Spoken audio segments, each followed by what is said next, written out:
we made our next pick, we knew there would be controversy. After all, controversy sticks to this man like hairspray. But he is a fascinating person, and if you don't believe it, just ask him. Whether Donald Trump will become president or even his party's nominee is still in doubt.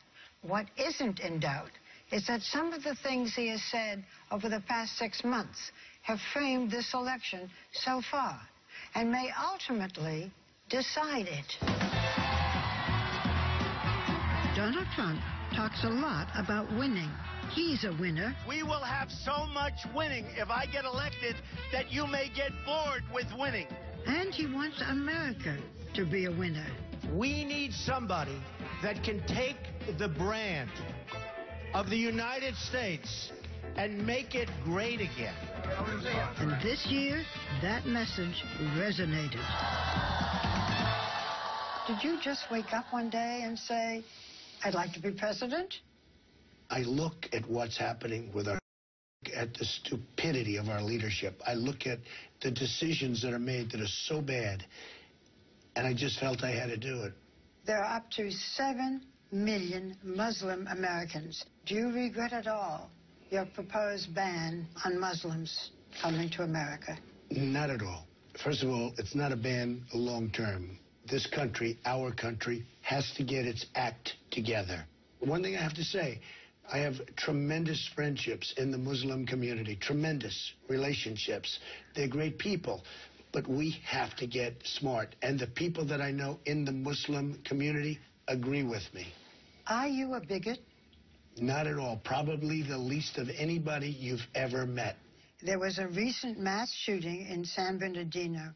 It seems with a link to ISIS. You have said that guns should be carried to fight back against terrorism. Wouldn't that produce more violence? Much less. Look, I'm a big believer in the Second Amendment. The bad guys will always have guns, Barbara. So Paris, boom, boom, boom. If you look at California, nobody had guns except the bad guys. If you had 3 or 4 people like me, I have the right to carry. I have a license to carry. If you had people like me in that room and somebody starts shooting, I guarantee you, we're going down shooting. You are carrying a gun now? No, not now. Ordinarily, do you carry a gun? A lot of the time. I have the right to carry. You have said that Hillary Clinton does not have enough energy to be president, but you and she are about the same age. Right. So, what? I have a lot of energy. Look, she doesn't have the strength or the stamina. Her people would argue, as Secretary of State, and even now she travels all over the world, she speaks everywhere. Is it because she's a woman? Really. If Is you that what look you're at saying? Hillary, she'll do an event, and then she goes back home and she goes to sleep. I mean, you don't... I don't know that. I think so, though. I think so. Well, are you sure that you can beat Hillary Clinton? I think I will beat Hillary very easily. She was a terrible Secretary of State.